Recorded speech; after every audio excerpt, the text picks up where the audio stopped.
Antonette Green, ANTONETTEGREEN. Good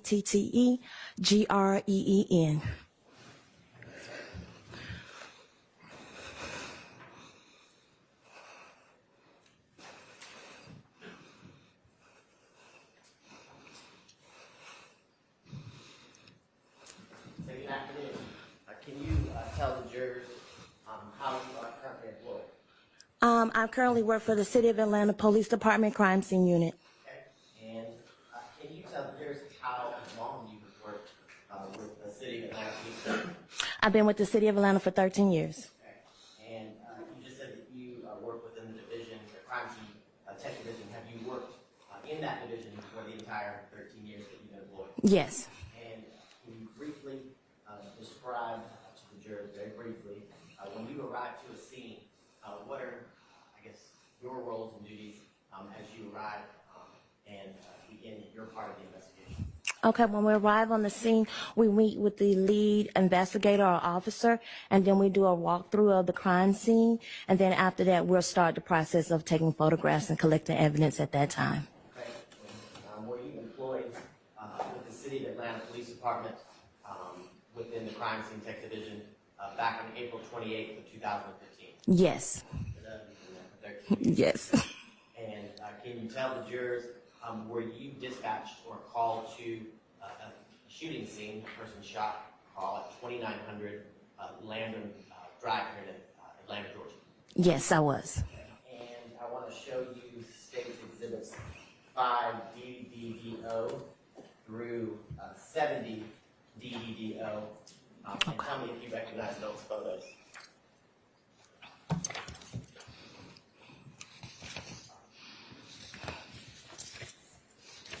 And I know you're looking through them now, but prior to your testimony, have you had an opportunity to go through all the photographs contained in State's Exhibit 5 DDDO and through 70 DDDO? Yes. Multiple letters. Yes. And all the photographs that you're looking at now, you had an opportunity prior to your testimony to review, do all the photographs fairly and accurately depict the scene that you arrived to at 2900 Landon Drive on April 28th, 2015, roughly 5 a.m.? Yes, they do. Your Honor, this time the state defender, the remaining exhibits 5 DDDO through 70 DDDO. They're admitted. Okay, so I want to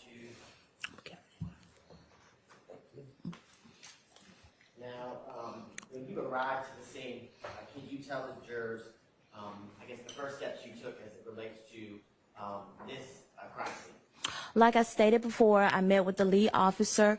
We did a walkthrough of the scene. She pointed out all the evidence and anything of value she wanted me to collect and photograph. And then after I do that, I go back and I start from the beginning and start taking overalls of the scenes with the evidence and everything. And can you tell me, what do you mean by overalls as it relates to the photographs that you take when you arrive at the crime scene? Okay, overall is general, like a general area of the whole scene depicted in the photograph. Okay. And after you take overall photographs, do you take additional photos of the area, I guess, which you just photographed, but kind of closer up? Yes, after I do an overall, I do a mid-range, which is a little closer into the scene, and then I do a close-up of any evidence or anything they want me to be a close-up of. Okay. And when you arrive and begin photographing the scene, do you photograph the scene like as you just described, the overall, the mid-range, and the close-up of potential evidence? Do you do that, I guess, as you find it or as is first? Yes, I do it with and without placards. Okay. And you just referenced placards. Can you tell the jurors what do you mean by placards, and what is the purpose of the placards you just mentioned? Okay, placards are the little yellow, I guess, markers with the numbers on it. That's what we consider as a placard. And what the numbers represent is like where we start first and goes up to a series of number of evidence that we have. Okay. And I want to show you, have it on the screen here in a second, 7 DDD.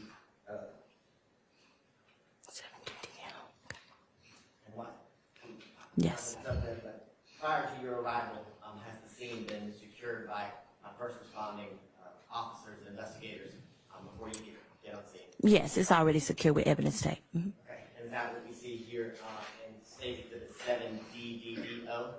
Yes, this is marked off with evidence, the crime scene tape, and also with the markers. Okay, and in this instance, when you arrived on scene and took your overall mid-range and close-up of the scene as is, can you describe to the jurors? We can see some of the yellow placards in 7DDDO. Describe to the jurors what type of evidence you found in the area of the apartment complex here in State 7DDO. Right. The evidence that is on the ground and sidewalk are called shell casings. Okay. And can you tell the jurors, see if we can get closer up photo.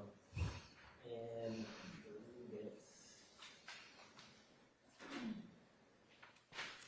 let's do 10 DDDO. How many shell casings did you locate and mark and photograph? A total on the scene, that's what you want? It was a total of 41 shell casings. For efficiency purposes and time purposes, in this photograph in State Exhibit 10 DDDO, do you see all 41 placards? Oh, no, they're not all. Well, there are majority of there, but they're up on the hill. They're scattered on the hill as well. And can you describe to the jurors, you said up on the hill, are we talking to, I guess, Yeah. you're looking at it, there we go. Yeah. State Exhibit 11 DDD? Yes, yes. And you said each one of the shell casings, it was 41? Well, 43 markers, total 41 shell casings, 2 projectiles, I believe. That was. Okay. And were they all of the ballistics evidence you just described contained within the area which we're seeing here at 11 DDDO, which is building 15, 16 through its area of 19? Yes. Okay. And you mentioned 2 types of things that you marked and collected. You said shell casings and projectiles. What is the difference between a shell casing and a projectile? Okay, the shell casing is the actual casing that is ejected out from the firearm. It's the little silver shell. The projectile is actually the bullet that goes out of the shell. Okay. And can you tell the jurors, as it relates to the shell casings you just described, were all of the shell casings that you located found, I guess, outside of the apartment complex on the hill or in the area of the sidewalk? Yes. Okay. Now, can you tell the jurors a projectile? What is a projectile? It's the actual piece of metal that is fired from the shell casing. And do you remember or recall where on the scene you located the 2 projectiles you described? Yes, I remember. I think one was near a patio or near the apartment itself, and one was in an apartment. Okay, so those 2 projectiles, I'll call it a bullet for layman's terms, were those fired from a gun, I guess? Yes. Okay, and you said those were found in one of the buildings, whether it be 15, 16, or 19, either on the patio or within a damaged apartment? That is correct. Okay. Now, after photographing all of the placards and the evidence that the placards represent, can you tell the jurors kind of what you do next as it relates to your processing and collection of the evidence? Yes, after they're marked, photographed, they are collected, which they go into each individual would be like a bullet bag. They're all marked separately in their own bag. Then we take it back to the lab, depending on what the investigator wants. I believe these are sent to our crime lab for ballistics. I just want to ask you a couple more questions about the packaging of each one of the pieces of evidence. Here are the shell casings and projectile. You said you put them in a bullet bag. Does each projectile or shell casing go in its own individual little envelope or bullet bag as you described? Yes. And after you collect the evidence and put it within the bullet bag or the envelope, and seal it, do you label it with a specific case number? Yes. And is it a case number that's uniquely assigned to the scene in which you have been dispatched to and do what you just described as it relates to photographing and processing it? Yes. Okay. And on that bag, we described the unique case numbers on there. Mm-hmm. After you've sealed it, do you sign it, put your name? Yes, I initialed it on the back. And as it relates to what we've seen in the photographs here today of the scene that you processed and photographed, do you put the placard number outside, I guess, on the envelope as it relates to what we've seen in the photographs? Yes, that's how we determine which one depicts with, number 1, number 2, yes. Okay. Seems silly, right? No. Silly question. No. Now, can you tell the jurors, do you also put a description of where the specific projectile is found also on that envelope or bag? Yes, we do. Okay. And is that something you do for all evidence that you collect in any scene here at 2900 Landham Drive during the early morning hours of April 28th of 2015? Yes. Okay.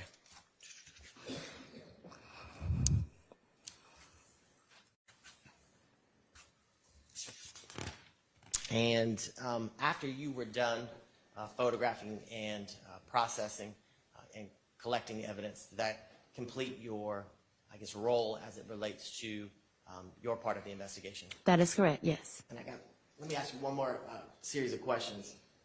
Before you, I guess,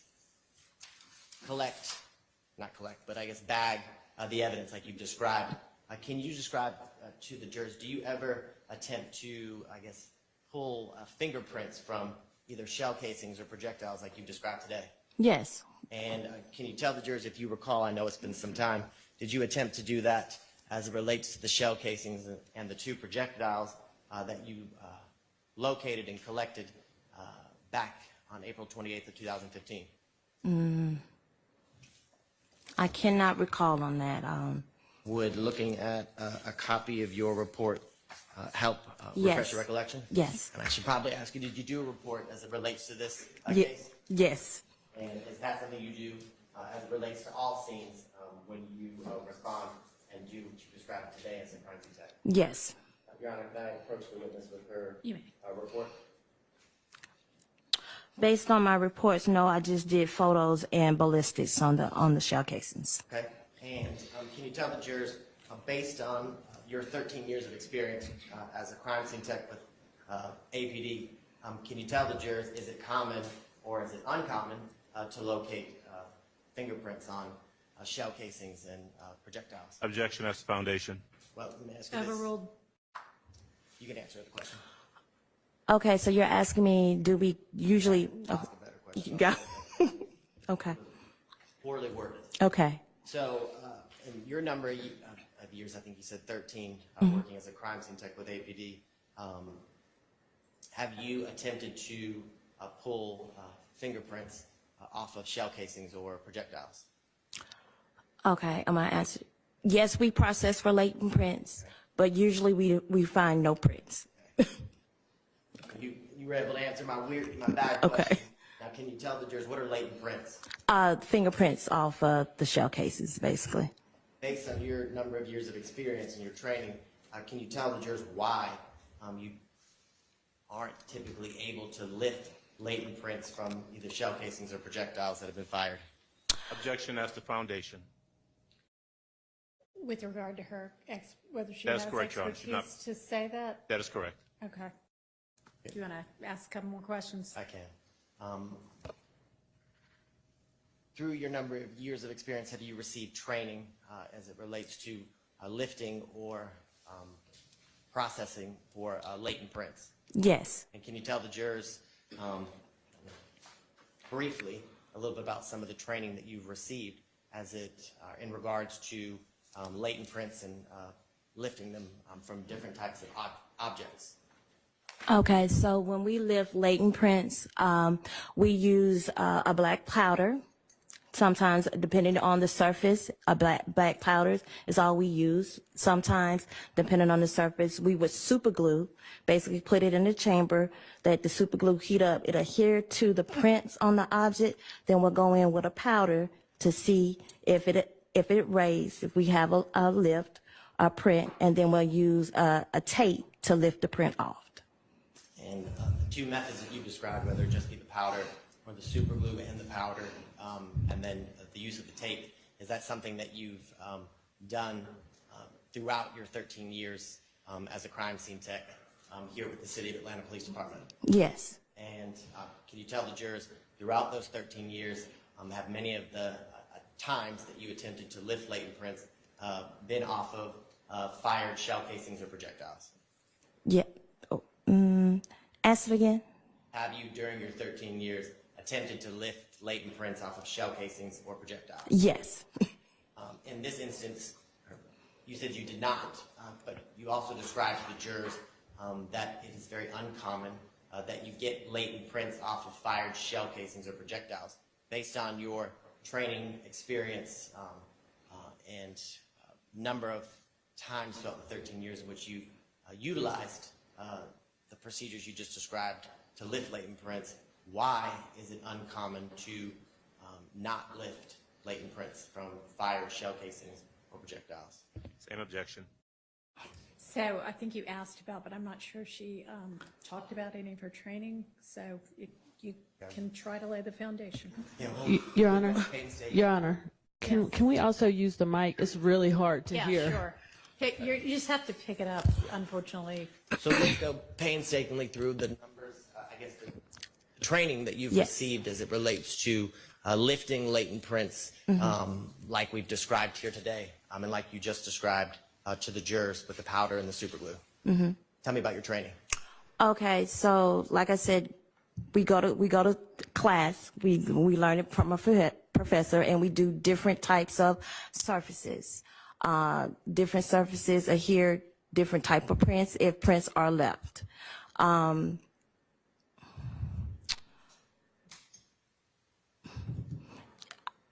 I guess for shell casings, you want me to talk about the training for shell casings, or? You can specifically talk about the training you've received as it relates to latent prints being lifted off The of shell shell casings. case. So with latent prints off of shell casings, what we do, we would put those in the super glue chamber because those objects are small. So their prints are usually, if any, which they're so small, we have to have something to help lift it. So they go into the chamber. And then after the time is off, we'll take them out and we would powder each one of them. And then we will look at them to see if prints are on there. Most of the time they're not because the shell casings is so small. And the training you just described, is that the same training you received as, I guess, a crime scene tech employed with the City of Atlanta Police Department? Yes. Okay, and we're going to try it one more time. Now, can you tell the jurors why it's uncommon to lift prints off of fired shell casings or projectiles? Because of usually when the shell case is fired, when it's fired out the gun, it's heated up. So any prints usually are they're resolved within the shooting. Thank you. We finally got there. I don't think I have any further questions. All right, is Penny there any Reader. defense questioning for this witness? Has no questions. Nope. Okay, thank you for your time. Do you have another short witness?